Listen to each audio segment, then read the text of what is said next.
Kami senang sekali kalau sekarang masjid-masjid sudah mulai mau mendengar kajian-kajian semacam ini, supaya mengetahui bahwa kita ini sedang ditargetkan.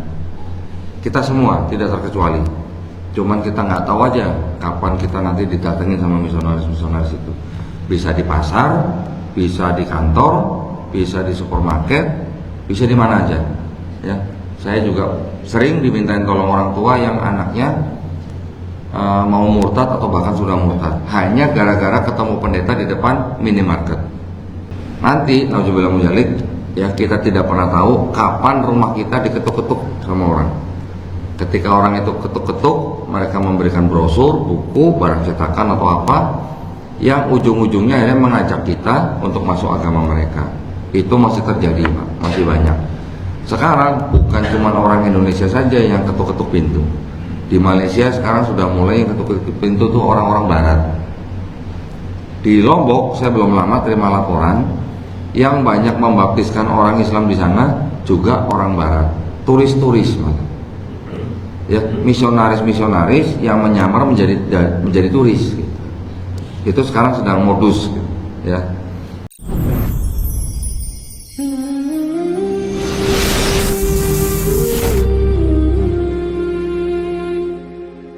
Mayyahdihillahu fala mudilla lahu wa may yudlil fala hadiya lahu.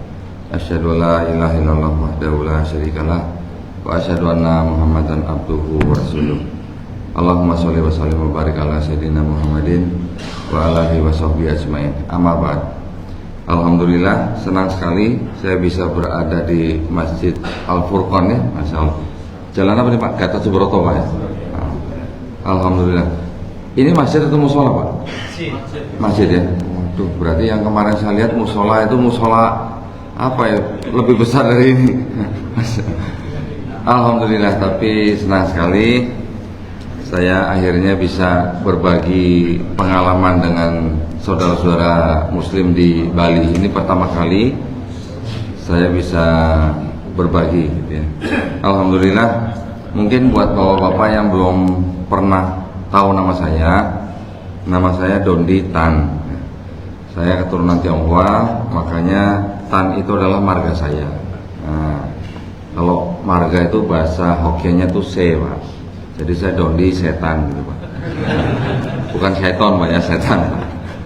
Alhamdulillah saya memeluk agama Islam, istilahnya kembali ke fitrah 25 Juli 2014.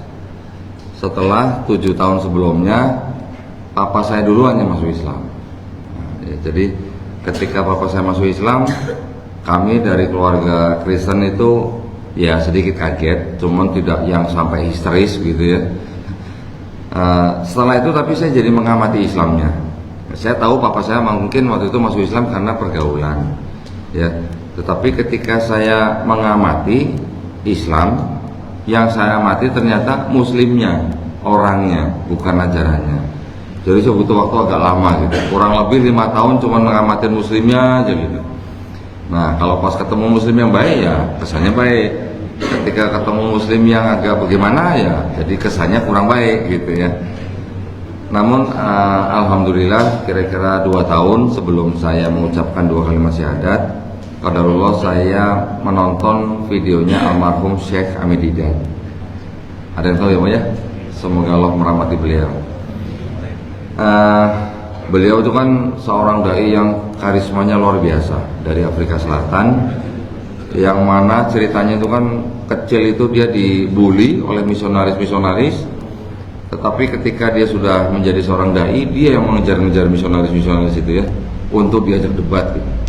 Jadi siapapun bisa berani diajak debat sama dia. Bahkan paus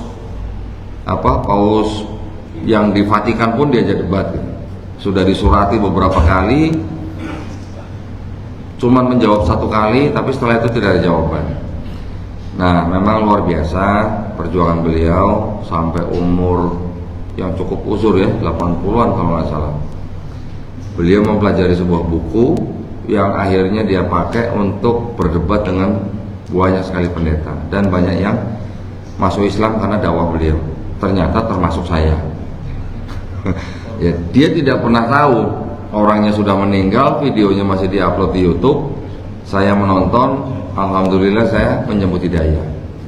Begitu juga setelah saya menonton video-videonya Dr. Zakir Naik, masya Allah ya, ilmu beliau juga luar biasa. Kalau gurunya almarhum Syekh Hamid Didat ini, itu gurunya Dr. Zakir Naik, belajar kristologi itu 40 tahun, Dr. Zakir Naik belajar cuma 4 tahun, masya Allah. Dari almarhum Syekh Hamid Didat, saya banyak mendapatkan informasi bahwa ternyata di dalam kitab saya, kitab yang dulu saya jadikan kitab suci, ternyata banyak masalah. Masalahnya apa aja? Macam-macam. Ada yang namanya plagiarisme. Tahu nggak ya plagiarisme ya? Apa namanya? Nyontek, jiplak gitu Pak ya. Kalau nyontek mungkin masih ada beda-bedanya Pak. Kalau jiplak itu udah persis sama ya. Jadi kalau kita kan mengenal Quran ada beberapa surat. Yang terjadi di kitab saya itu ada di surat ini dan surat ini ada belasan bahkan puluhan ayat persis plek sama. Jadi timbul pertanyaan, penulis surat ini yang mencontek surat yang ini atau yang ini mencontek yang ini. Begitu juga nanti ada ayat-ayat yang tidak otentik. Kalau istilah kita berarti tidak sahih. Ya, kalau tidak sahih berarti apa? Palsu gitu. Kadang-kadang ngomong palsu tuh takut nanti konsekuensinya apa gitu kan ya. Makanya diganti dengan tidak otentik. Ada juga ayat-ayat yang tambahan. Ayat kok bisa ditambah-tambahi? Bisa. Ayat sisipan ya, yang tadinya bukan ayat ditambahin ada ayatnya. Ada lagi nanti ayat pinjaman, pinjam tapi nggak dibalik-balikin. Jadi permasalahan-permasalahan itu ternyata di kitab saya malah tahunya dari seorang dai Islam, almarhum Syekh Hamid Didat. Karena saya sudah akrab dengan, saya sebutnya Bible ya Pak ya, bukan Alkitab ya. Kenapa saya tidak sebut Alkitab lagi? Karena setelah saya masuk Islam saya baru tahu ternyata Al-Quran kata lainnya juga Alkitab. Sebelumnya saya izin Pak memperlihatkan kitab-kitab saudara kita yang sebelah, ada apa-apa Pak ya di sini ya? Izin dulu Pak, nanti takutnya ada yang protes. Ya.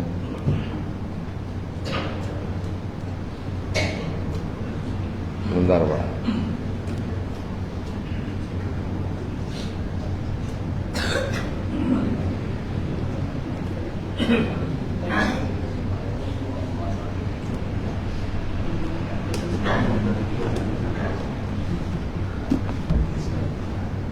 Nah ini kitab yang dulu menjadi kitab suci saya. Namanya di sini tertulis Alkitab. Tapi ternyata setelah saya belajar Islam, saya menghimbau oleh bapak-bapak di sini untuk tidak menyebut ini sebagai Alkitab. Kenapa? Karena Al-Quran kita nama lainnya juga Alkitab. Jadi saya himbau sebut ini Bible saja gitu Pak. Paling jauh Holy Bible gitu. Bahasa Inggris dikit gitu Pak, modern dikit gitu ya. Nah, di dalam kitab ini ada istilah-istilah yang kita sudah familiar, yaitu apa? Taurat, Zabur, Injil. Ya. Orang Kristen menyebut yang namanya Taurat dan Zabur itu dengan identifikasi ada beberapa kitab di sini. Yang disebut dengan Taurat di sini itu ada 5 kitab, namanya Kejadian, Keluaran, Imamat, Bilangan, Ulangan. Nggak usah dihafalin Pak ya, nggak perlu. Yang namanya Zabur di sini namanya Mazmur. Yang kita kenal dengan Injil di sini diakunya namanya Matius, Markus, Lukas, Yohanes. Ya. Tetapi kadang kita juga masih sering salah menyebut.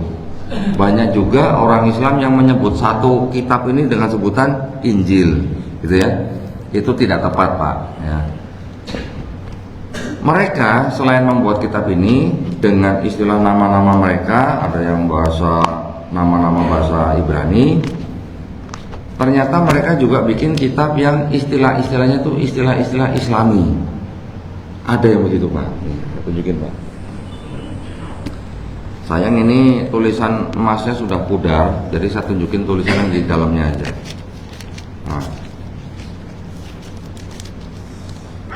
ini tulisannya Kitab Suci Injil tulisannya gini Pak, kitab suci Injil. Dan yang disebut dengan Yesus Kristus di sini dikasih nama Isa Al-Masih. Ya, yang di sini Yohanes, di sini Yahya. Kalau Zakaria sama. Nanti ada kitab yang lain saya punya. Di sini Maria, di kitab itu Maryam. Di sini malaikat Gabriel, di kitab itu Jibrail. Gitu. Ya, cuman saya nggak dari salamnya aja. Nah, kalangan Kristen ini dan ini penerbitnya sama ini. Ini penerbitnya sama, Lembaga Alkitab Indonesia. Kalau yang ini konsumsinya untuk orang Kristen. Yang ini banyak dibagi ke rumah-rumah orang Islam. Yang ini Pak, ya di Jawa ini banyak dibagi. Kenapa mereka bagi-bagi ini? Memperkenalkan agama mereka. Setelah itu mereka mengajak orang-orang Islam yang mungkin bisa disebut awam gitu ya, untuk masuk agama mereka. Nah, itu adalah yang disebut dengan upaya-upaya pendangkalan akidah dan upaya-upaya pemurtadan. Kalau di Bali ada nggak Pak? Hah? Ada? Pada nggak tahu atau pada nggak mau ngaku?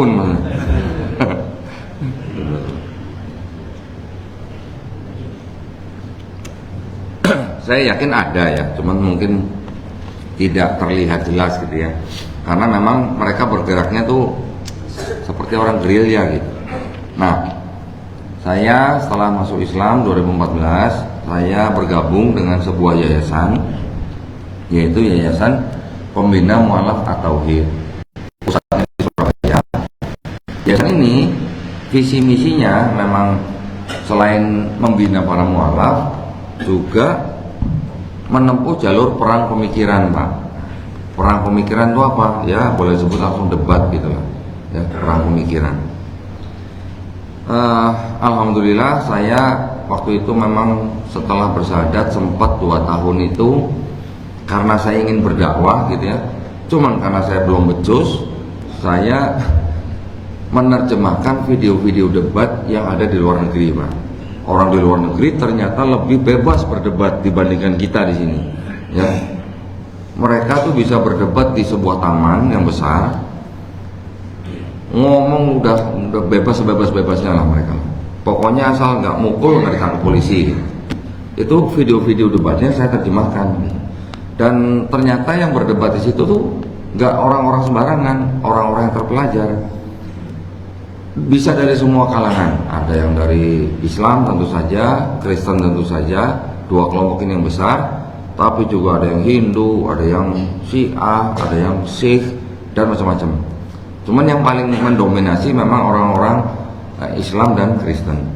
Itu adanya di Inggris Pak, ya di kota London ada sebuah taman besar.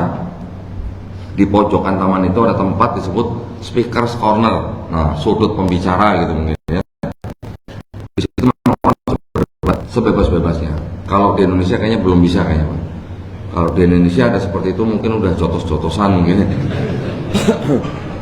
Kalau nggak bawa parang gitu. Kalau di sono bebas. Nah, saya sangat tertarik ketika menonton video-video tersebut karena memang itu yang diperdebatkan adalah Islam dan Kristen. Ya, seperti kita ketahui bahwa di Inggris itu memang agama Islam tumbuh sangat cepat. Bahkan kalau nggak salah wali kotanya aja udah Muslim, gitu ya.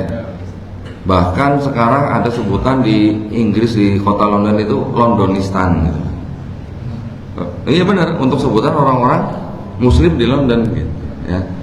Dan yang saya dengar terakhir sekarang mereka mudah mencari masjid, walaupun masih kecil-kecil, tapi mudah dan banyak, gitu, dibandingkan mungkin 10-20 tahun yang lalu. Nah, karena saya banyak menerjemahkan video-video itu, saya banyak mengambil pelajaran dari video-video itu. Setelah saya bergabung dengan Yayasan Pembina Mu'alaf At-Tauhid itu, saya alhamdulillah diamanahkan gitu ya, menjadi ketua litbang. Ketua litbang ini tugasnya apa? Berdebat. Gitu. Jadi saya disuruh berdebat itu tugasnya. Setahun saya harus berdebat dengan minimal 2 kali dengan pendeta-pendeta dari Kristen. Mulai dari tahun 2021, 22 saya berdebat dengan pendeta-pendeta dengan segala macam pengalamannya gitu. Tapi belakangan 2023, 2024 ini susah Pak sekarang jadi pendeta Pak. Nggak tahu kenapa saya. Mungkin karena saya sering memperlihatkan kitab ini Pak di YouTube saya nih. Nah, pendeta ngeliat ini udah keder mungkin. Kalau apa bedanya nih ini sama ini? Ini sama-sama Bible padahal. Cuman kalau yang ini kitabnya orang Kristen Protestan, yang ini kitabnya orang Katolik, gitu ya. Bedanya padahal cuma 7 surat, tapi kok bisa jauh lebih tebal seperti ini? Karena di dalam kitab ini ternyata selain ada ayat-ayatnya, juga ada tafsirnya, gitu ya. Jadi kalau ayatnya separuh, tafsirnya separuh, gitu, makanya jauh lebih tebal. Nah, kalau begitu, ini yang pakai siapa? Ini yang pakai bukan jemaat biasa. Ini yang belajar ini calon-calon pastor. Kalau yang dibawa sama jemaat ke gereja yang ini, ya ini kan tipis kan, mudah dibawa begini. Nah kalau ini kan susah Pak, tebal gini, begini kan susah. Ini tidak diperdagangkan, jadi tidak semua orang bisa beli ini. Nah di dalam yang ini, kitab yang ini memang boleh disebutkan kitab yang jujur gitu Pak. Kalau ayat itu tidak asli disebut di sini tidak asli gitu. Malah ada satu yang bilang pasti tidak asli gitu. Pakai pasti ya gitu Pak ya. Ada yang tambahan, sisipan, pinjaman dan semua dijelaskan di sini. Jujur memang.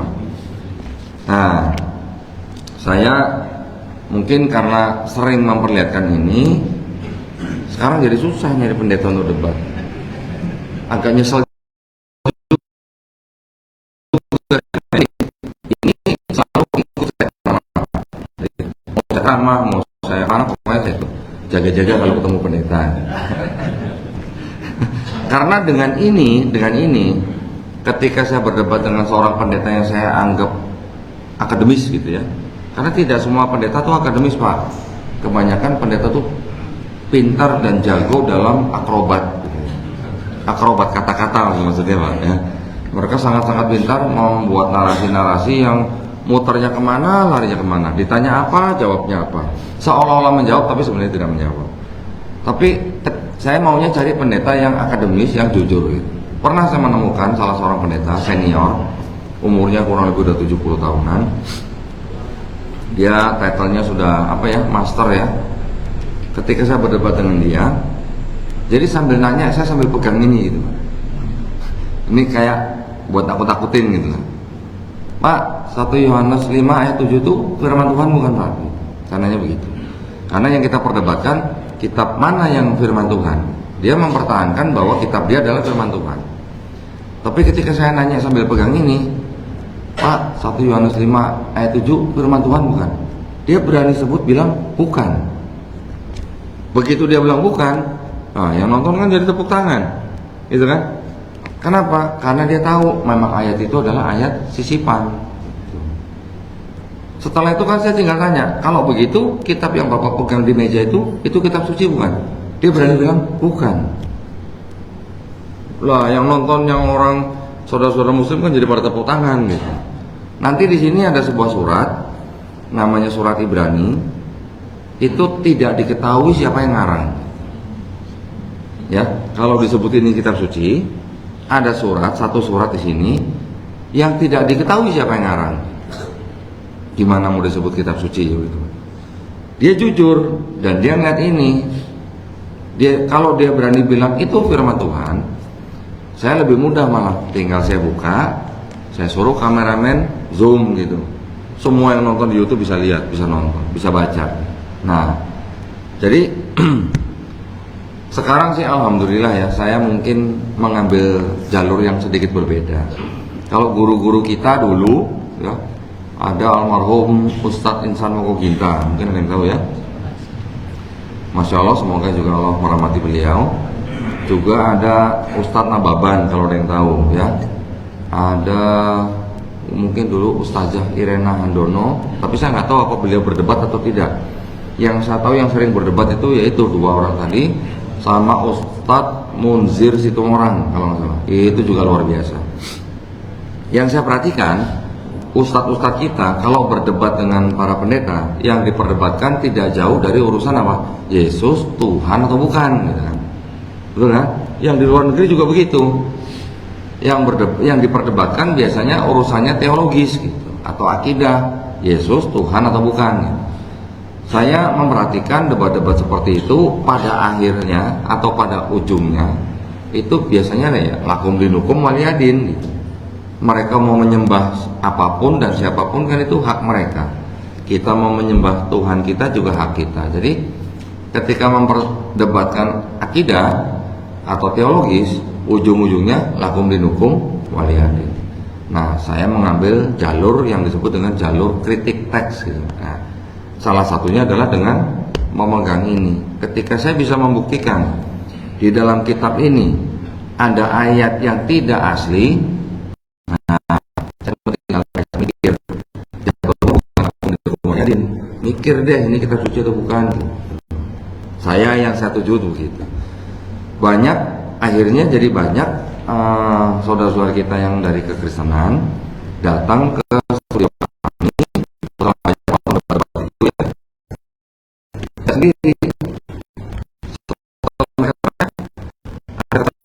Ini tidak asli. Ya, ada yang langsung bersyahadat, ada yang nunggu dulu, ada yang sampai nangis gitu. Yang perempuan yang nangis. Nangis, ditutup, nangis. Saya tanya, Mbak, kenapa nangis?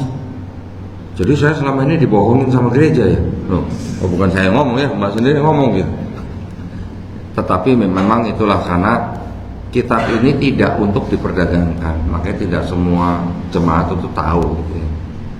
Nah, saya menempuh jalur kritik teks itu adalah untuk membuktikan bahwa di dalam kitab mereka ada yang namanya perubahan-perubahan. Kenapa? Karena saya membaca di Quran Al-Baqarah ayat ke-79 kan dikatakan bahwa mereka sudah mengubah-ubah kitab mereka, gitu kan? Mereka menulis dengan tangan mereka dan mengatakan bahwa itu berasal dari Allah. Jadi dengan mempelajari ilmu ini, kristologi ini, saya dan teman-teman di Yayasan Pembinaan Mu'alaf At-Tauhid itu membuktikan kebenaran Quran, gitu Pak.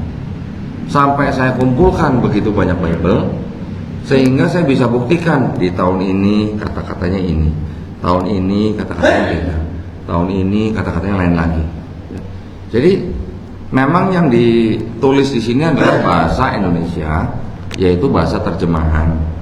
Tetapi terjemahan yang diubah dan berubah maknanya sama sekali, itu berarti kan dia berasal dari naskah yang berbeda, dari sumber yang berbeda juga, gitu ya.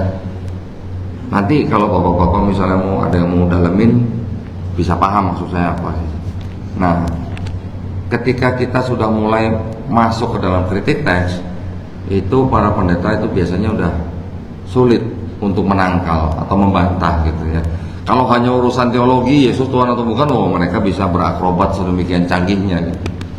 Nah, itulah yang kami lakukan di Yayasan Pembinaan Mu'alaf At-Tauhid ini, yang memang tujuan kami itu tidak lain bukan adalah untuk membentengi akidah umat Islam dari upaya pemurtadan.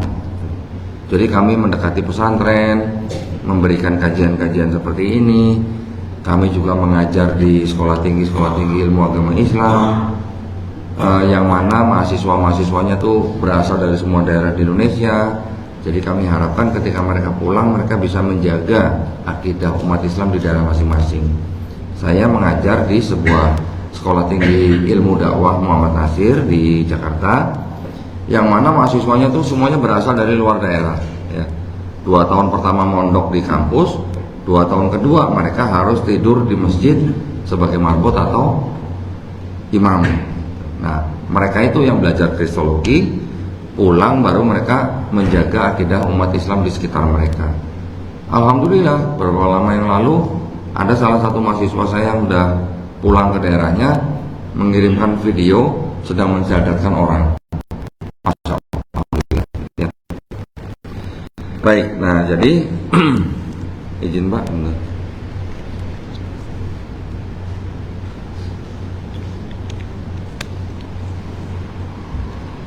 Jadi ilmu yang kami pelajari ini disebut dengan ilmu kristologi, Pak. Ya, kristologi itu adalah salah satu cabang ilmu yang mempelajari tentang posisi Nabi Isa alaihissalam di dalam agama Nasrani.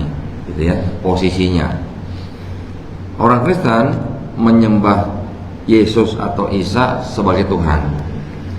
Umat Islam menempatkan Nabi Isa alaihissalam sebagai nabi, gitu kan? Kami menggunakan ilmu kristologi itu atau mempelajari ilmu kristologi ini tentu saja tetap dengan kacamata Islam. Kami meyakini gitu ya bahwa ilmu kristologi ini adalah juga yang disebut dengan dakwah tauhid, Pak. Kenapa? Karena kami mengajak orang untuk bertauhid. Dan kami percaya Rasulullah dan sahabat-sahabatnya ketika beliau berinteraksi dengan orang-orang Yahudi, dengan orang-orang Nasrani, yang mereka perdebatkan kan juga kristologi ya. Khusus untuk Nasrani Nabi Isa banyak gitu ya. Sahabat Nabi yang ngungsi ke Habasyah juga yang dibicarakan juga Quran surat Maryam, tentang Maryam ibunda daripada Nabi Isa alaihissalam. Jadi dakwah kristologi ini buat kami sangat penting supaya kita tidak mudah dimurtadkan orang, supaya kita terbentengi akidahnya. Nanti nauzubillah min dzalik ya, kita tidak pernah tahu kapan rumah kita diketuk-ketuk sama orang. Ketika orang itu ketuk-ketuk, mereka memberikan brosur, buku, barang cetakan atau apa yang ujung-ujungnya akhirnya mengajak kita untuk masuk agama mereka. Itu masih terjadi, Pak, masih banyak. Sekarang bukan cuma orang Indonesia saja yang ketuk-ketuk pintu. Di Malaysia sekarang sudah mulai ketuk-ketuk pintu tuh orang-orang barat. Di Lombok saya belum lama terima laporan yang banyak membaptiskan orang Islam di sana juga orang barat, turis-turis, ya, misionaris-misionaris yang menyamar menjadi turis. Itu sekarang sedang modus, ya. Nah, jadi dengan ilmu ini, insya Allah kita bisa membentengi kita sendiri, keluarga kita. Kalau misalnya rumah kita kedatangan misionaris gitu ya, mengajak kita masuk agama mereka, kita nggak punya ilmu kristologi, terus kita emosi gitu, kita lari ke dapur ngambil sapu gitu. Kita kejar-kejar pakai gagang sapu gitu. Nanti kalau ada yang foto, yang salah yang pegang gagang sapu atau yang pegang brosur, Pak? Yang pegang gagang sapu gitu ya. Saya sering ditelepon oleh teman-teman yang rumahnya didatangi oleh misionaris ya. Bahkan malah pembina yayasan sendiri, pembina yayasan yang saya ikuti rumahnya juga didatangi misionaris. Udah pembina yayasan mualaf didatangi misionaris. Kalau saya nunggu, malah kalau saya ada misionaris datang malah saya ajak ngopi bareng, malah saya persilakan masuk, yuk kita buka kitab gitu. Nah, ketika mereka datang, pembina saya yang didatangi misionaris itu malah telepon saya, telepon, terus saya disuruh bicara dengan misionarisnya. Ya, saya tanya, oh bapak dari mana? Oh gereja ini, gereja ini. Bapak pakai kitab apa? Oh yang versi ini, versi ini. Oke, boleh Pak, saya belajar kitabnya Pak. Boleh. Mau nanya apa Pak? Saya Pak, kalau Pak kitab ini, ayat ini nomor sekian. Gitu. Ya, kemudian dibacain. Oh bacanya semangat gitu kan. Tapi setelah itu tolong Pak buka surat yang lain Pak, tolong dibacain Pak. Kok bisa beda? Orangnya sama diceritakan, tapi bisa beda. Dia pura-pura seperti gimana? Nanti saya pelajarin dulu ya. Saya kasih lagi contoh satu lagi, kontradiksi Pak. Dengan begitu dia pulang sendiri, buru-buru pulang.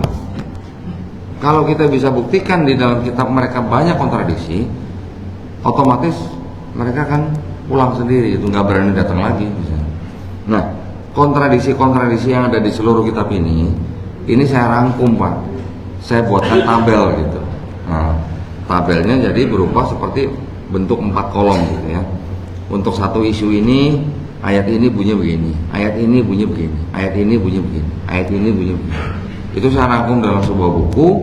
Nah, itu sudah saya terbitkan menjadi buku ini. Nah, ya, buku ini kalau misalnya dimiliki oleh Bapak, ya dibaca gitu ya, debat sama pendeta Pak, udah pusing. Karena kontradiksi ini udah kontradiksi yang udah nggak bisa kejawab gitu. Memang begitu adanya kitab itu. Ya.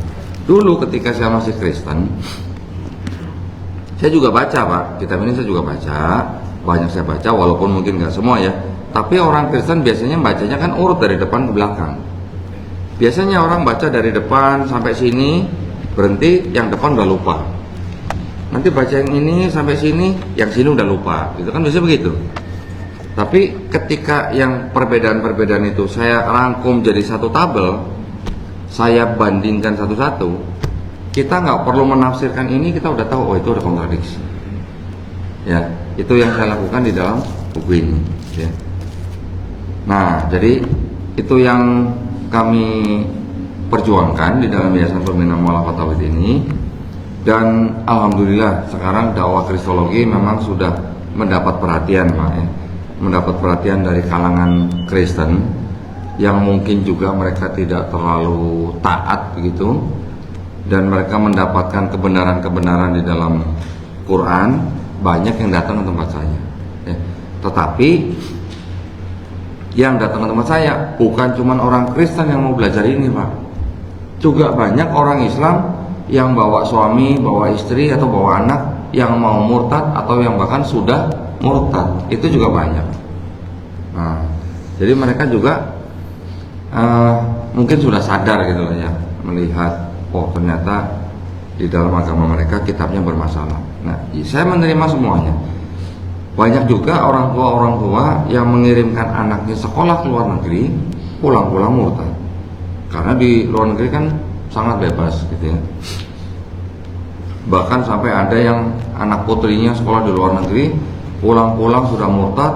Gak cuma murtad, terikat dengan organisasi rahasia di sana yang Kristen. Wah, itu agak sulit itu ya. Bahkan orang tuanya menyusul sampai ke luar negeri aja, ditinggalin sama anak itu di hotel karena dia harus ikut pertemuan rahasia di sana. Nah, makanya dari beberapa yang diskusi dengan saya, ada yang kembali ke Islam, ada yang tidak apa-apa, tidak ada paksaan dalam Islam. Kalau orang Kristennya macam-macam, Pak. Ketika mereka menonton video saya, sudah bulat mau bersahadat, tapi bingung karena dia mau diusir sama keluarganya. Mau nggak mau dia datang ke tempat saya sudah bawa baju untuk nggak pulang lagi gitu. Ada yang begitu, Pak, anak muda dari Sumatera Utara, baru lulus SMA, dia nonton video-video saya gitu ya, datang ke tempat saya sudah bawa ransel, bawa baju. Saya pikir mau nginap ya, enggak, Pak, saya bawa baju ini karena saya nggak berani pulang. Kalau saya syahadat saya udah pasti diusir gitu. Ya nggak apa-apa, ketika bersyahadat anak itu kita taruh di rumah Quran kita punya rumah Quran. Itu kejadiannya kurang lebih setahun yang lalu. Alhamdulillah sekarang dia sudah hafal 5 juz. Alhamdulillah.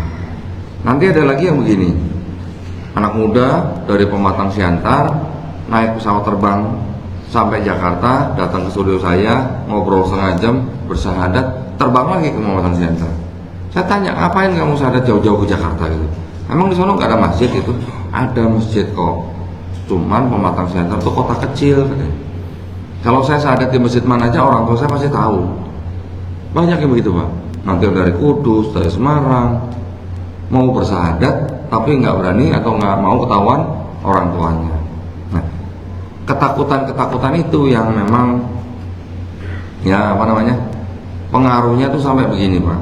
Ketika seorang anak diusir, namanya nanti ada yang dicoret dari daftar harta warisan.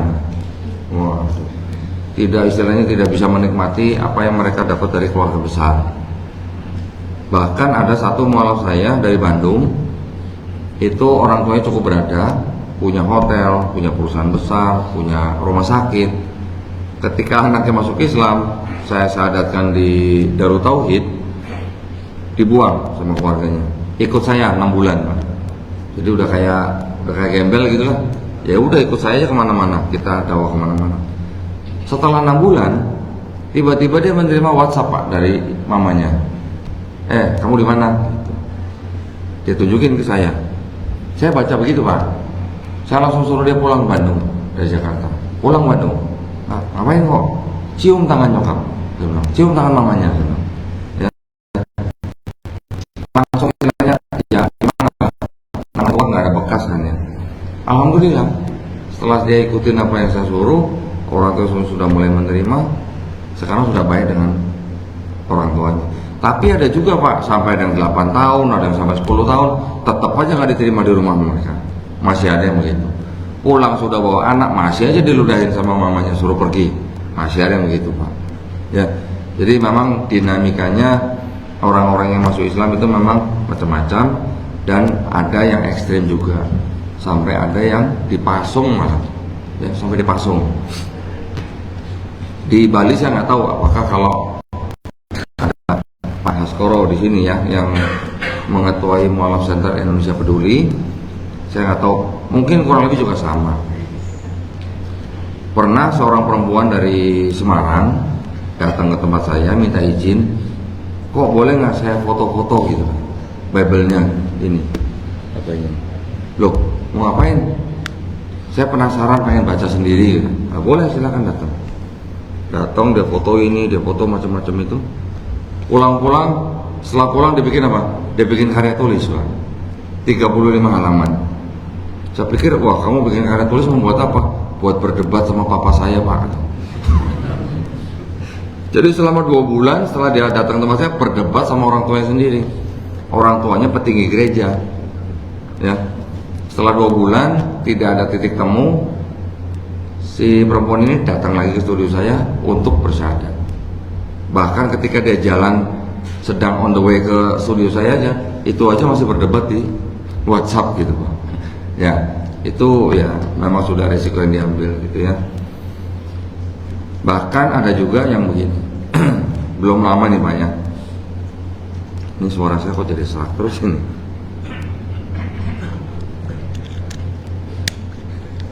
Bahkan kemarin saya kedatangan Pak tamu suami istri. Hampir setahun yang lalu istrinya itu nonton video saya. Ketika dia nonton video saya, istrinya stres Pak. Stresnya kenapa? Karena dia nggak bisa ngomong ke siapa-siapa gitu. Mau ngomong ke suaminya, suaminya penatua gereja, petinggi di gereja itu, dia juga nggak bisa ngomong ke keluarganya. Setelah stres apa Pak? Stroke mata istrinya ini. Mata stroke Pak, saya juga baru dengar. Mata kok bisa stroke gitu ya? Mungkin tegang gitu, nggak bisa merem atau gimana, saya nggak tahu ya. Akhirnya dirawat 3 bulan. Setelah dirawat baru dia berani cerita sama suaminya setelah sembuh. Dia stres karena nonton video saya. Suaminya ya bingung juga karena dia petinggi gereja ya. Disuruh nonton sama istrinya, ya nggak mau gitu. Namanya petinggi gereja masa nonton video saya gitu kan? Karena nggak mau. Istrinya kadang-kadang nyetel video saya di belakang suaminya, tapi volumenya digedein Pak, biar suaminya denger gitu kan. Ya. Setelah denger berapa kali, akhirnya suaminya mau nonton. Setelah nonton, baru dia mikir, oh ini ada benernya. Kitab ini kalau sudah ada ayat yang palsu, berarti kitab ini sudah ada campur tangan manusia.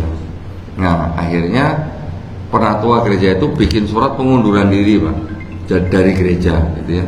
Diajukan ke pendeta, tapi dijanjikan nanti tanggal sekian untuk berdiskusi gitu lah. Seperti di sidang gitu lah. Nah, sebelum di sidang itu suami istri ini datang ke tempat saya, menghubungi, datang, saya buka semua, udah apa yang mereka ingin tahu saya buka semua sambil mereka catat-catat gitu. Tapi ketika saya ajak masuk Islam, mereka bilang nanti dulu ya kok. Saya bilang, saya ini kan kemarin mengajukan surat pengunduran diri gitu ya.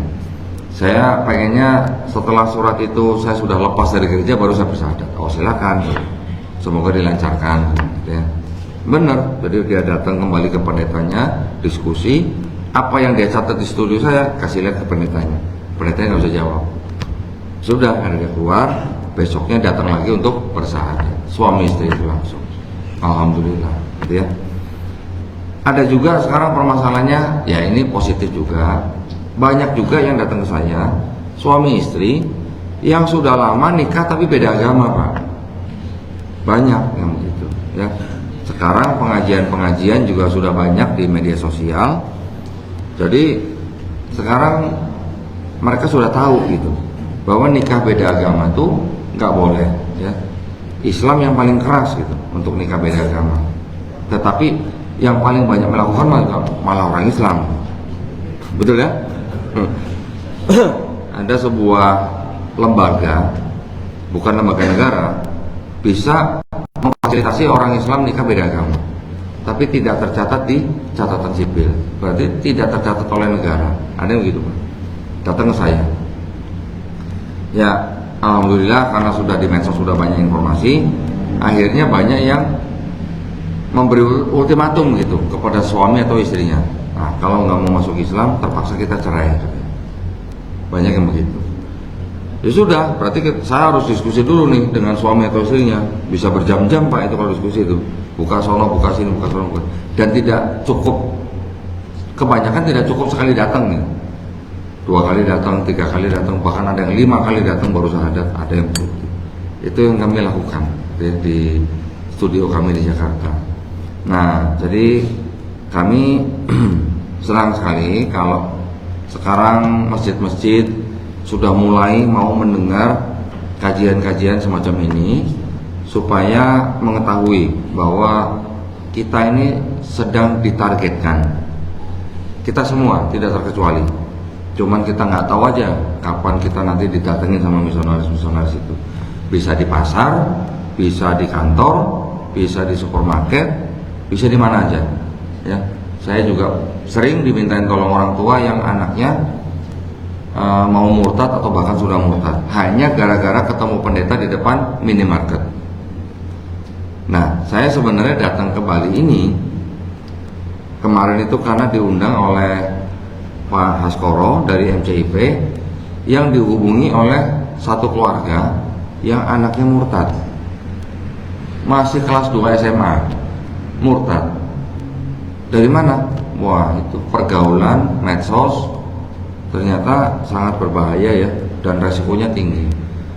Ya saya datang dengan tujuan ingin menyelamatkan anak itu gitu ya, dan memang alhamdulillah saya masih ada waktu kosong. Ketika saya datang saya cukup kaget loh Pak, anak ini pertanyaannya kritis banget gitu ya. Dan dia memang dapat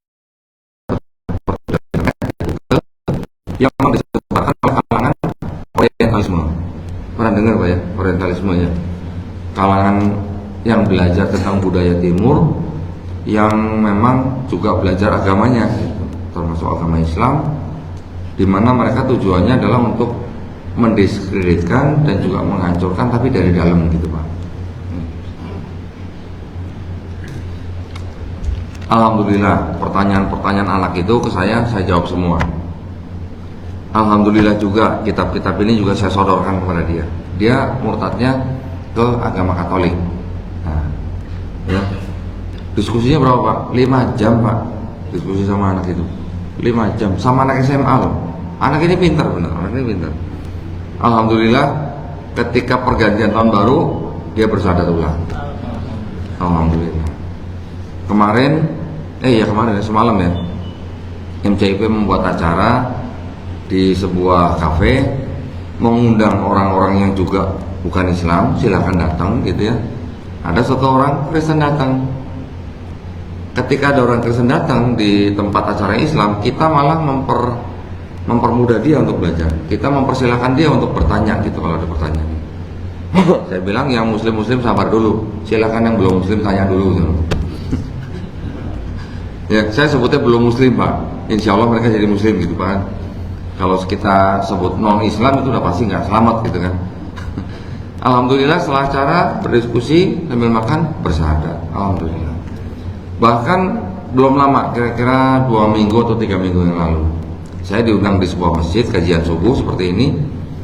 Begitu saya sampai masjid sampai subuh gitu ya, sebelum subuh, yang menyambut saya malah seorang bapak-bapak cukup tua, malah bapak-bapak orang Chinese Pak, orang Tionghoa. Saya pikir, wih ini orang Chinese mualaf gitu kali ya. Ternyata dia orang Kristen, masih Kristen, cuman sudah 1 bulan tidur di pelataran masjid. Karena dia miskin, ekonominya terpuruk, nggak dapat bantuan, akhirnya dia melepaskan istrinya di rumah anaknya, dia nggak terima sama rumah anaknya, jadi dia ngelantung. Ketika dia ke komplek rumah itu, dia mencari temannya, ternyata temannya sudah meninggal, nggak bisa pulang kemana-mana, nggak punya ongkos, tidur di pelataran masjid selama sebulan. Nah, ketika dia baru tidur di masjid, ya di pelataran masjid, dia melihat ada spanduk kajian Don Litan. Dia pernah nonton video saya Pak di YouTube. Dia tungguin sampai saya datang, sebulan Pak dia tungguin. Ya, setelah ikut kajian, tapi dia ikut kajiannya di luar pintu masjid, ya di belakang. Setelah itu selesai, mau tanya silakan, saya juga kasih kesempatan untuk bertanya pertama. Setelah selesai kajian, kita berbicara lagi 2 jam, tapi dia belum siap untuk masuk Islam, nggak apa-apa, saya bilang gitu. 4 hari kemudian saya dihubungin sama DKM masjid. Pak ini yang kemarin tidur di masjid mau masuk Islam, alhamdulillah. Tapi mau ke studio nggak punya masjid. Setelah itu bapak itu saya bawa ke rumah Quran. Kita bawa ke rumah Quran. Bapak nggak punya mata pencarian, sekarang nggak usah mikir cari duit, sekarang mikir ibadah. Bapak belajar di sini dari Islam dari nol, dari mulai niat, wudhu sampai bisa segala macam, sampai sholat, sampai bisa baca Quran. Kalau saya dapat laporan dari santri bapak nggak sholat, saya usir. Belum sunat, saya sunatin. Itu yang kita lakukan, Pak. Kalau nggak begitu mereka nggak sunat-sunat gitu. Karena pernah saya dihubungin sama mualaf, minta disunatkan, saya tanya kapan syahadatnya? 20 tahun yang lalu. 20 tahun jadi muslim, sholat belum sunat. Ya, gitu-gitu. Nah, jadi ya alhamdulillah sekarang kita banyak membantu lembaga-lembaga yang seperti Lembaga Mualaf Center Indonesia Peduli yang di Bali ya. Banyak di Indonesia sekarang yang bisa membantu orang-orang yang mau memeluk agama Islam gitu. Nah, sedikit ini mungkin sebelum saya sampai jam berapa nih, Pak? Sampai jam 11 atau jam 12? Nah, sebelum kita tutup atau mungkin nanti ada sesi tanya jawab, Pak ya. Saya hanya ingin memberikan sedikit dasar ilmu kristologi. Ini yang paling dasar gitu ya. Supaya kita paham bagaimana akidah mereka, bagaimana kitab mereka terbentuk gitu, ya. Kitabnya orang Kristen ini terdiri dari 2 bagian. Ini ada indeks yang warna hitam, ada indeks yang warna merah ya. Indeks yang warna hitam ini disebut sama mereka Perjanjian Lama. Mana? Tulisannya Perjanjian Lama. Kalau yang indeks warna merah ditulisnya Perjanjian Baru. Apa itu Perjanjian Lama, Perjanjian Baru gitu ya?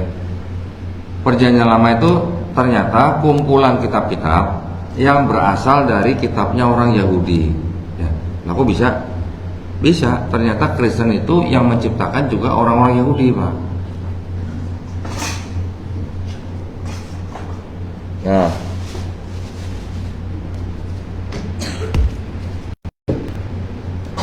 yang disebut kitabnya Yahudi itu yang ini. Ada sebuah kitab, namanya kitab Tanakh.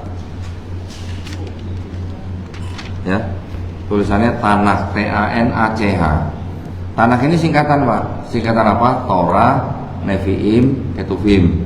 Torah yang 5 kitab Musa tadi saya sebutkan. Nevi'im itu kitab nabi-nabi yang mengisahkan nabi-nabi.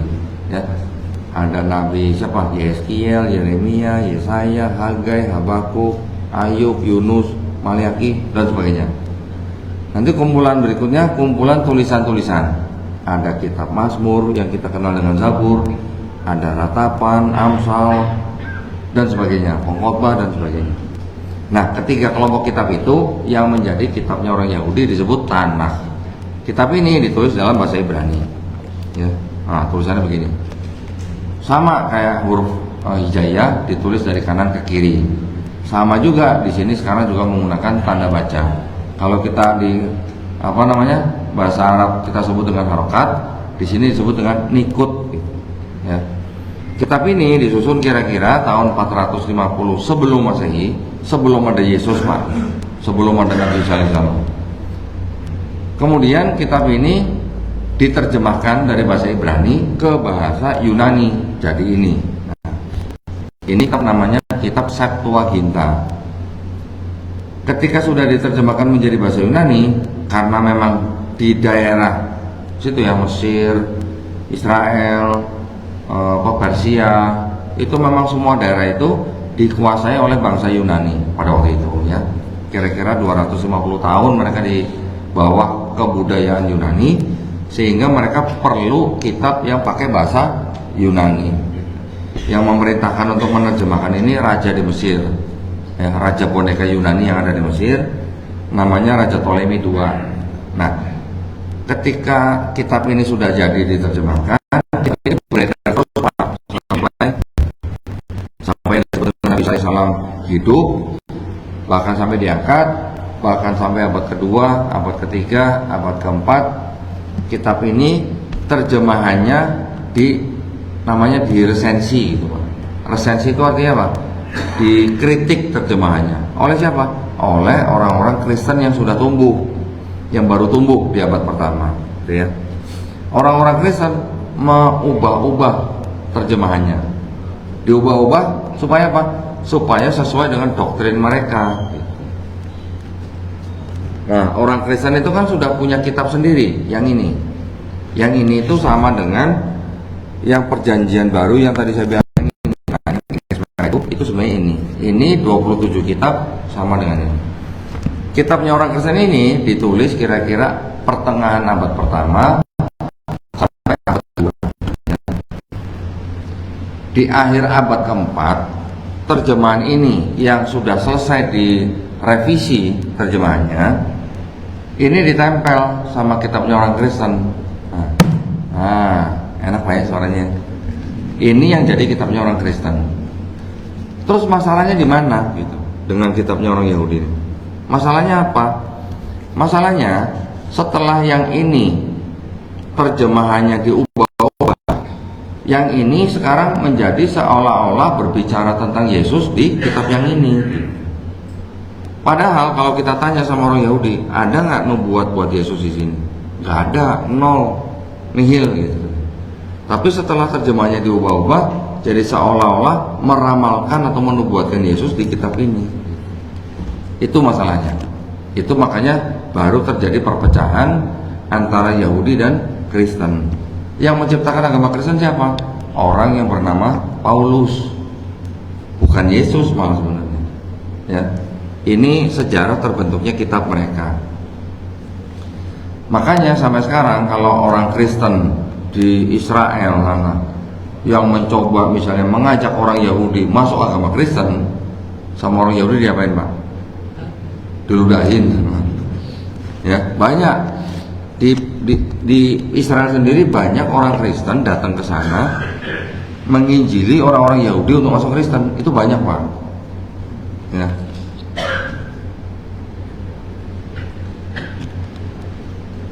Jadi Kristen itu memang diperintahkan untuk menyebarkan agama mereka karena mereka punya ayat yang disebut dengan amanat agung, berbunyi begini: karena itu pergilah, jadikanlah semua bangsa muridku, murid Yesus maksudnya.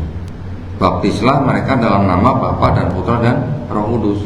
Itu ayat perintah mereka untuk menyebarkan agama mereka. Islam bagaimana? Kita juga diperintahkan berdakwah, ya Pak ya. Tapi kita diperintahkan sampaikanlah walaupun hanya satu ayat. Dan di dalam Islam kita mengenal la ikraha fiddin. Ada lakum dinukum waliyadin. Bedanya di situ. Jadi kalau mereka menjalankan misi mereka tuh kalau belum dibaptis belum selesai urusannya. Jadi menjalankannya tuh dengan istiqomah gitu Pak, istilahnya gitu aja.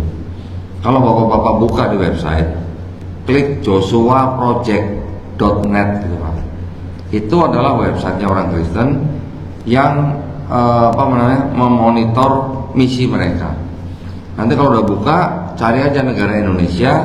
Nanti di situ di halaman itu kelihatan Pak, kantong-kantong mana yang mereka sudah lakukan penginjilan gitu. Ya.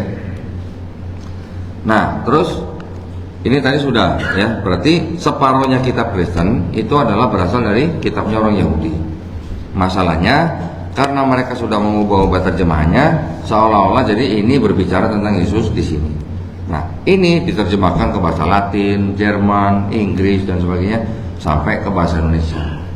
Bahasa Indonesia jadi seperti ini, ya. Sekarang masalahnya karena karena yang separohnya ini punya Yahudi, yang punya Yahudi ini ternyata konsep ketuhanannya itu sama dengan Islam Pak. Saya berani katakan sama konsep ketuhanannya. Artinya orang-orang Yahudi itu juga sebenarnya tauhid monoteis. Mereka juga menyembah Tuhan yang satu, Tuhan yang ehad gitu. Mereka sebutnya ehad, kita sebutnya ahad ya. Ada ayat di kitab mereka di Ulangan Nama Tempat, dalam bahasa Ibraninya bunyi begini Pak, Shema Israel Adonai Elohenu Adonai Ehad. Kita mungkin setiap hari baca Pak, Qul huwallahu ahad, sama, maknanya sama gitu ya. Dan mereka juga punya ayat-ayat seperti ini, Tuhan bukan manusia, Tuhan bukan anak manusia. Bilangan 23:19. Kita juga membaca lam yalid walam yulad. Nanti ada lagi kalimat bunyi begini, tidak ada sesuatu apapun yang serupa dengan Tuhan di bumi. Sama nggak Pak dengan walam yakullahu kufuwan ahad? Sama. Jadi konsep ketuhanan Yahudi ternyata tauhid, tidak menyekutukan selain Tuhan mereka. Nah, mereka mengenal Tuhan mereka itu dengan yang sekarang itu mereka populer menyebutkan dengan sebutan Adonai atau Hashem. Adonai kalau bahasa Arabnya itu Rob, Hashem itu apa ya artinya? Nama itu, ismu gitu ya. Mereka menyebut Tuhan mereka tuh dengan Adonai atau Hashem. Adonai atau Hashem itu sebenarnya kata ganti untuk nama Tuhan mereka yang terdiri dari 4 huruf Yod He Vav He dalam bahasa Ibrani. Mereka nggak boleh sebutkan itu karena itu nama sangat suci, terlalu suci untuk disebutkan. Yang boleh menyebutkan hanya imam besar mereka di tempat yang paling kudus yang buat mereka bikin untuk upacara tertentu ya. Nah,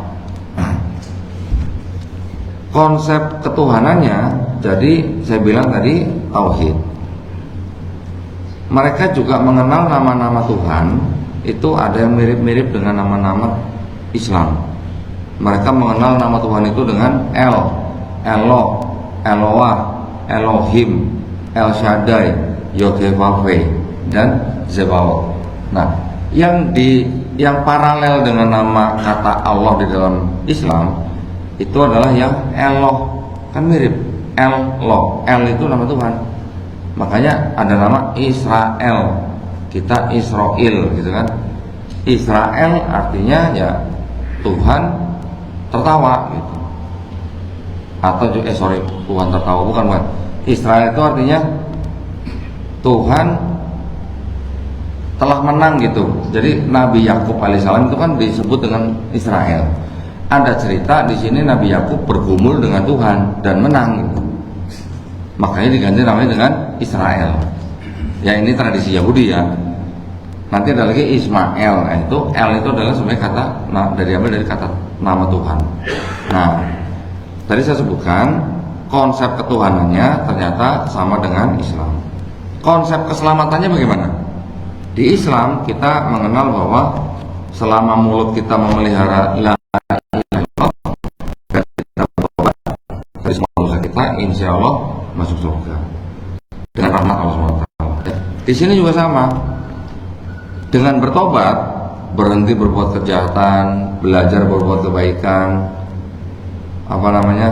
mengendalikan orang jahat, itu akan menghapus dosa mereka. Disebutkan walaupun dosa mereka merah seperti kirmidi atau merah seperti kain kesumba, bisa menjadi seperti bulu domba, seperti salju. Jadi sama dengan kita ya, kita juga bertobat insya Allah diampuni. Nah, cuman ketika masuk ke dalam kitabnya orang Kristen yang merah ini, yang mana di sini Yesus dianggap sebagai Tuhan, ada kontradiksi jadinya. Kalau yang di perjanjian lama bilangnya Tuhan bukan manusia, tiba-tiba di perjanjian baru Tuhan bisa jadi Yesus, gitu ya. Ketika di perjanjian lama mengatakan kalau nggak bertobat atau kalau tidak menghentikan perbuatan jahat nggak selamat, di perjanjian baru tiba-tiba menjadi apa? Kalau tidak percaya Yesus sebagai Tuhan dan Juru Selamat yang sudah mati di atas kayu salib, maka tidak selamat. Jadi ada kontradiksi antara konsep ketuhanan Ada satu lagi yang kontradiksi, itu adalah konsep Mesias gitu ya.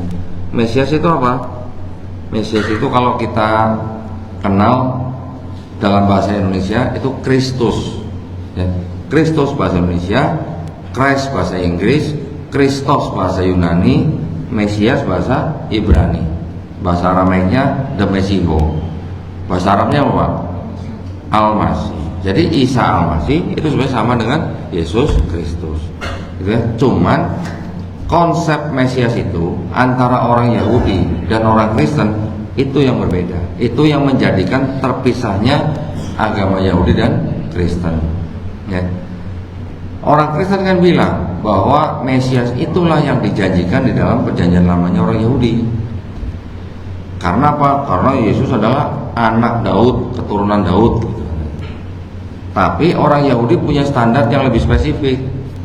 Yang disebut Mesias yang akan datang itu bukan Tuhan yang jadi manusia, tapi harus benar-benar murni manusia.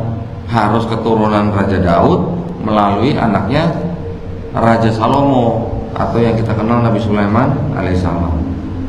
Kemudian Mesias yang akan datang itu juga nanti datang ketika di seluruh dunia itu orang sudah tidak perang.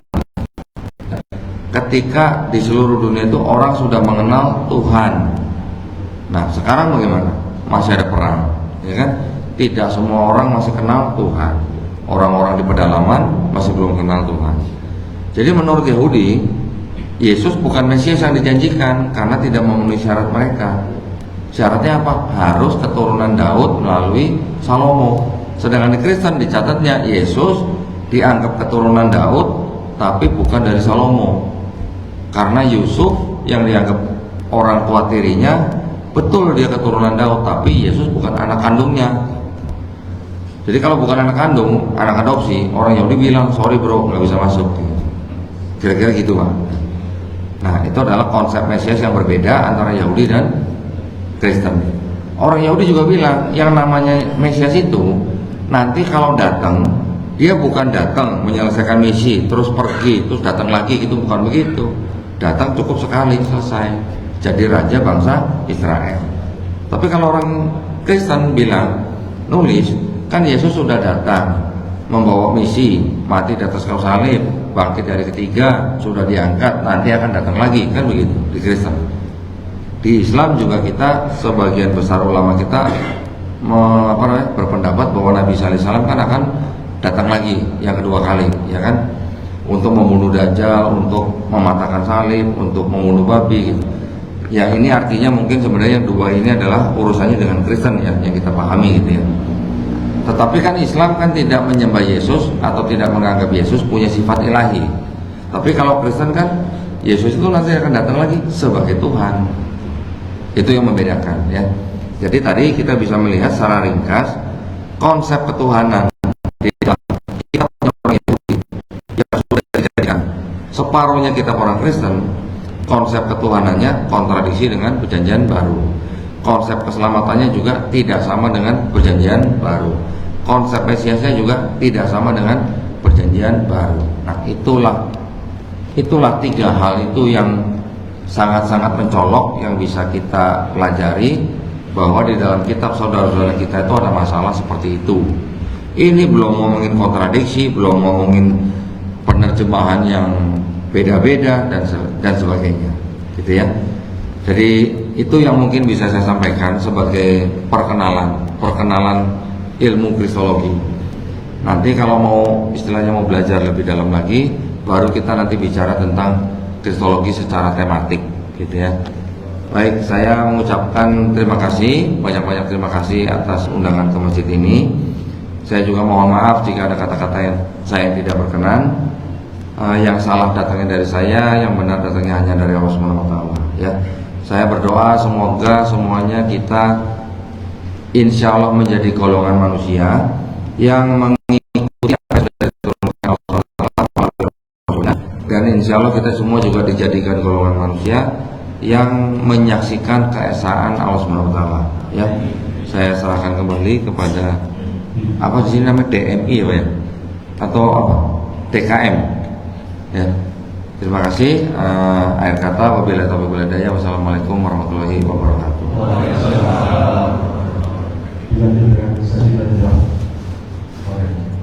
Tanya jawab boleh, silakan.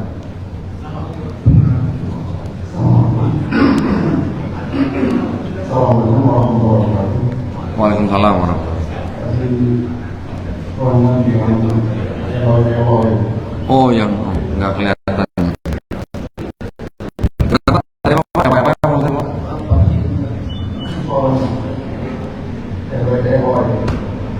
Markus 34, tapi kalau di Matius itu 46 Eli. Oh, Eloi Pak. Eloi. Markus kalau Matius Eli. Ya. Lama Sabatani. Itu Itu salah satu ketua Arimatia. Oh, masya Allah, Arimatia. Di Chandra dengan Bu Aiden. Oh, berarti ibu kenal Ustadz Yusuf Ismail? Dia saya ke rumah. Oh, Allah, masya Allah, masya Allah. Gak jauh-jauh gitu. Jadi kita juga dakwah di sini juga kok ada mereka dakwah bulan muda sudah. Waktu itu di daerah Pakresan itu mereka nyanyi bawa sembako. Ya. Tapi kita tidak kalah, kita bawakan selalu pickup sembako. Oh, sembako. Kita bawa kita dudukkan jamaah tabligh sana. Ya. Hampir 1 bulan. Ya, alhamdulillah banyak cerita kita. Ya. Saya cuma mau menanya Markus 34 itu Eloi lama sabatani, tapi kemudian di Matius 46 Eli lama sabatani. Ya. Itu palsu atau bukan? Kemudian tafsirnya bagaimana? Selama ini saya cuma menyampaikan Eloi lama sabatani dengan Eli lama sabatani. Ini tafsirnya nanti. Kemudian palsu apa tidak? Terima kasih. Assalamualaikum. Waalaikumsalam warahmatullahi wabarakatuh. Bapak sebutnya Markus 34 ya. Seolah-olah Markus pasal 34 ya. Ya. Yang tepat Markus pasal 15 ayat 34. Bedanya gini Pak. Kalau yang Matius Eli lama sabatani itu bahasa Ibrani. Kalau yang Eloi lama sabatani itu bahasa Aramaik Pak. Nah, dialeknya memang mirip, kata-katanya mirip. Tapi sebenarnya tulisan Eli lama sabatani itu kan dianggap oleh Kristen sama dengan Eli lama azaftani yang ada di Mazmur pasal 22. Ya, cuman kalau yang di Mazmur itu Eli lama azaftani. Kalau Matius Eli lama sabachtani. Artinya mungkin sama. Artinya tuh saya kalau nyebut Allahku tuh nggak enak banget ya. Soalnya kitab mereka tuh pakai kata Allah pada situ. Saya nyebutnya Tuhanku, mengapa engkau meninggalkan aku? Ya, itu menurut Kristen diklaim ada korelasi dengan Mazmur 22. Jadi yang di Matius itu dianggap Yesus menggenapi nubuatan di Mazmur 22. Dibantah sama orang Yahudi, bukan begitu. Mazmur 22 itu adalah ayat-ayat yang menceritakan tentang Nabi Daud yang sedang galau. Galau kenapa? Karena dikhianati oleh orang-orang dekatnya. Penasehatnya juga sampai berkhianat gitu. Jadi ketika Daud mengatakan Eli lama azaftani, itu sebenarnya sedang curhat gitu Pak ke Tuhan. Ini bukan lama sabatani ya? Bukan nama sabatani, azaftani. Ya, nanti Bapak bisa cek kalau mau bisa buka. Eli lama azaftani. Kalau Eli lama sabahtani, ini juga bahasa Ibrani Pak, sama-sama bahasa Ibrani, tapi dialeknya mungkin dialek mana Syriak atau apa gitu Pak. Hanya beda dialek gitu. Tetapi yang menjadi persoalan adalah orang Kristen menganggap Yesus mengucapkan Eli lama sabatani itu karena menggenapi nubuatan di Mazmur 22. Menurut yang punya kitab orang Yahudi bukan begitu bro, gitu istilahnya. Itu adalah curhatnya Nabi Daud ketika Nabi Daud dikhianati oleh orang-orang dekatnya, gitu Pak ya. Kalau masalah ayat itu asli atau tidak asli, itu masih dianggap ayat yang masih berasal dari penulisnya, gitu Pak. Jadi masih dianggap asli tapi dari penulisnya.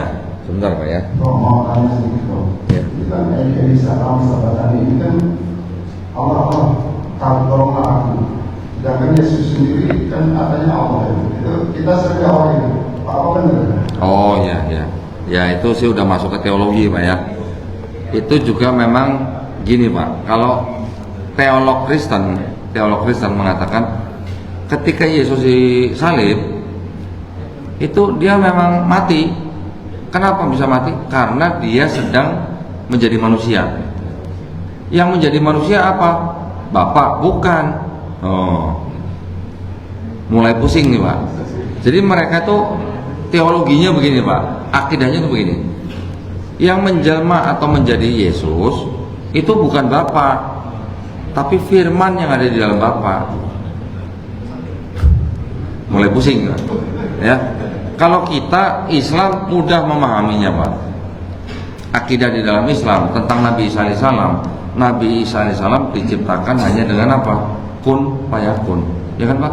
Ada ayatnya. Semisal penciptaan Nabi Isa alaihissalam sama dengan penciptaan Nabi Adam alaihissalam. Nabi Adam alaihissalam diciptakan dari tanah liat dan diciptakan hanya dengan kun fayakun. Jadi Allah Subhanahu wa taala menciptakan Nabi Isa alaihissalam tanpa seorang ayah mudah, hanya dengan kun fayakun. Tapi kalau di teologinya Kristen bisa menjadi Yesus karena firman dari Bapa ini yang berasal dari Bapa ini yang jadi manusia. Jadi nanti teologinya Kristen itu akan cari remis begini Pak, cari remis kayak orang main catur gitu. Ya, cari remisnya begini. Mereka bilang Kristen sama Islam itu sebenarnya sama kok. Samanya gimana? Kalau di Kristen firman itu nuzul jadi manusia. Pakai istilah nuzul. Ya. Firman itu nuzul jadi manusia, Yesus. Kalau di Islam firman itu nuzul jadi Quran. Mereka mencoba menyamakan teologinya dengan cara seperti itu, Pak. Tapi jawabnya mudah. Kalau Kristen kan nyembah firman. Kalau Islam kan nyembah yang berfirman. Beda gitu. Itu yang membedakan. Nah, kita apa ya namanya harus memahami pola pikir mereka dulu Pak. Kalau kita mau berdebat dengan mereka, jangan kita berdebat tapi akhirnya nggak nyambung frekuensinya. Mereka teologinya itu begitu, akidahnya itu begitu. Jadi Yesus itu ketika dia menjadi manusia, ya dia bisa sakit, dia bisa lapar, dia makan, dia tidur, dia bisa mati ketika jadi manusia. Tapi yang ada di dalam Yesus itu adalah firman yang berasal dari Bapa. Tapi ketika Yesus sedang berada dalam keadaan aslinya, ya, di dalam Bapa, maka itu dia disebut Allah. Tapi ketika dia jadi manusia disebut Tuhan. Jadi orang Kristen memisahkan kata Tuhan dan kata Allah ini tidak sesuai dengan kaidah bahasa Arab dan tidak sesuai dengan kaidah bahasa Indonesia, Pak.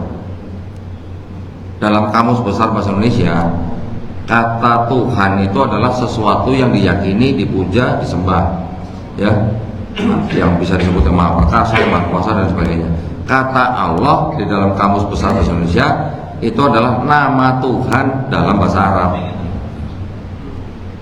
Tapi kalau di Bible yang ini, kata Allah dan kata Tuhan ini sama-sama sebutan, hanya dibedakan kalau Allah itu untuk Bapa, Tuhan itu untuk Yesus. Pater Louis Makluf namanya. Itu adalah apa? Ismul Zat, Al-Wujud, Al-Wajib. Nama, kan ismu itu nama. Namanya esensi atau pribadi yang maha ada dan selalu ada. Yahudi Arab ketika menerjemahkan tadi yang saya sebut Yod He Vav He, nama yang paling suci, Tuhan Yang Maha Esa. Ketika orang Yahudi Arab menerjemahkan Taurat dalam bahasa Ibrani ke bahasa Arab, menuliskan kata Yod He Vav He itu menjadi kata apa? Allah. Jadi Allah untuk Yahudi Arab, Allah untuk Kristen Arab itu sama. Itu. Tapi Kristen Indonesia sama Kristen Malaysia menggunakan kata Allah dalam kitab mereka sebagai sebutan. Ada nanti ayatnya, jangan ada Allah-Allah lain di hadapanku. Allah-Allah lain, Pak, bukan ilah-ilah lain gitu. Harusnya kalau Tuhan itu sama dengan ilah gitu. Gitu ya. Jadi kalau bapak tanya apa namanya, itu kok bisa katanya Yesus Tuhan tapi kok nyebut Eli alaku, jawabannya begitu Pak kalau dari pendeta. Ya Pak, silakan. Ada lagi? Nanti pulang beli bobrek Pak.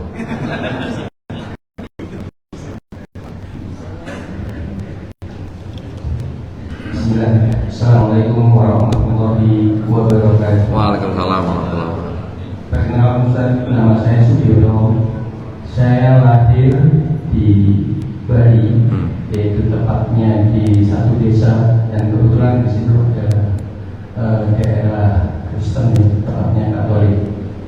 Jadi saya pun dari kecil itu yang saya kenal itu justru yang lebih awal itu ilmu agama itu justru agama Katolik, Mas.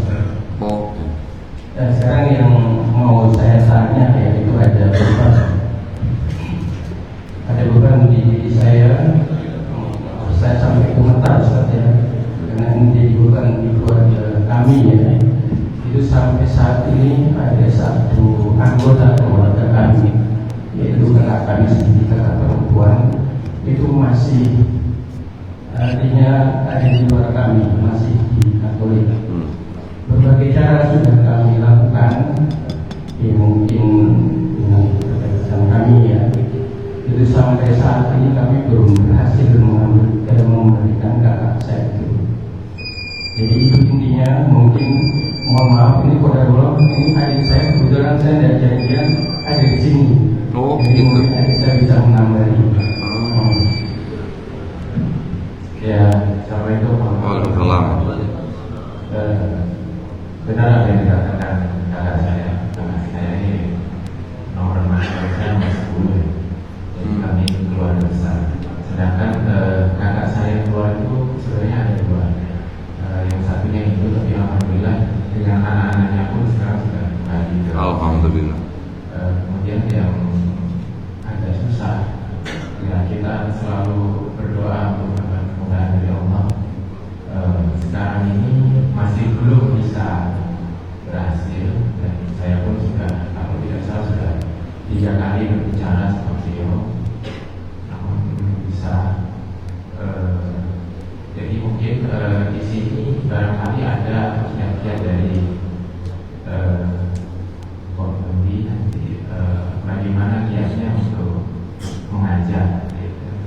Jadi kalau tadi disebutkan bahwa awal pertama yang kami ketahui adalah justru adalah Katolik, yang memang kami lahirnya di sana karena sekolah yang paling dekat dengan akses rumah kami dengan berjalan kaki pada saat itu adalah memang sekolah Katolik. Jadi dari tahun 1950 itu di Palasari di pembukaan besar di sana.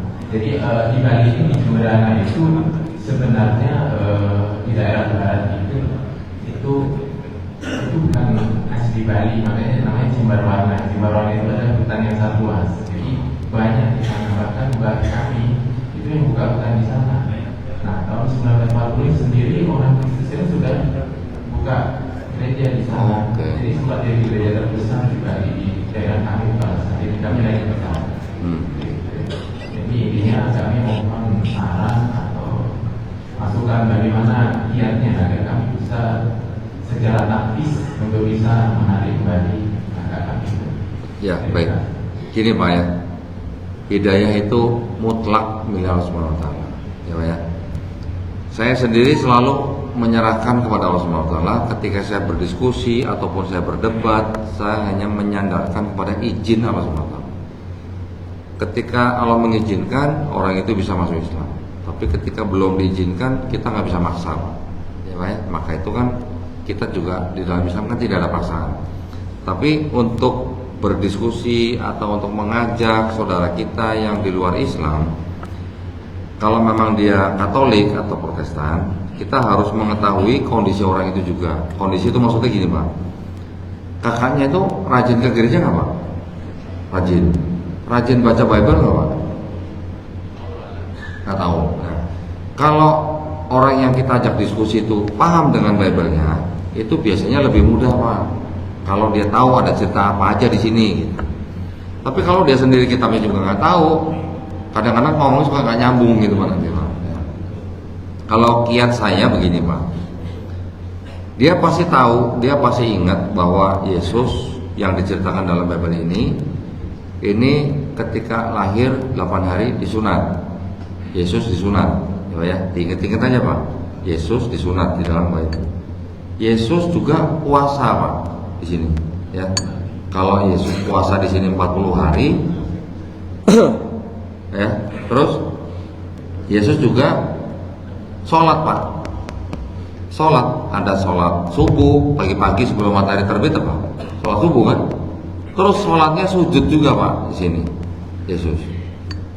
Terus Yesus juga karena dia memegang hukum Taurat, berarti kan dia nggak makan babi. Di sini hukum Taurat babi haram. Gitu. Karena Yesus bilang dia memegang hukum Taurat, berarti dia juga nggak boleh makan babi, ya kan? Terus kemudian cerita di sini Pak ya, ini bukan maksudnya kita mengimani, bukan. Cerita di dalam kitab ini, Yesus setelah disalib, jenazahnya diturunin dan dikafani Pak. Ya. Tanya kakaknya, coba tolong perhatikan, amati umat beragama apa yang laki-lakinya sunat, yang puasa, yang sholatnya sujud, yang nggak makan babi, yang dikafani, agama apa gitu, ya kan? Mudah kan? Dia pasti akan dengan mudah dia akan menjawab, ya, kalau dia bisa jujur, yang melakukan itu adalah orang-orang Islam. Nah, berarti kalau begitu, ketika orang Islam akan bisa dikatakan dengan istilah kita ini yang mengikuti sunnah Yesus di Bible. Istilahnya gitu Pak, betul kan?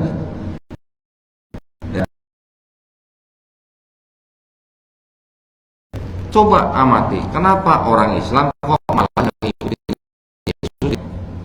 Kalau kita mulai dengan puasa Syawal, hari 30, ya tambah puasa juga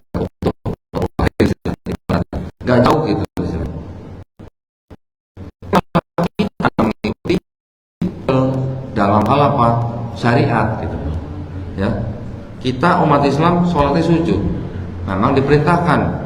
Nabi Muhammad SAW menerima wahyu di Quran surat Al-Hajj ayat 77, ya ayyuhalladzina amanur kau sujudlah, wahai orang-orang beriman sujudlah, wasjudu amanur kau itu rukuklah, wasjudu sujudlah, wa budu robbakum, sembahlah atau beribadahlah kepada Tuhanmu.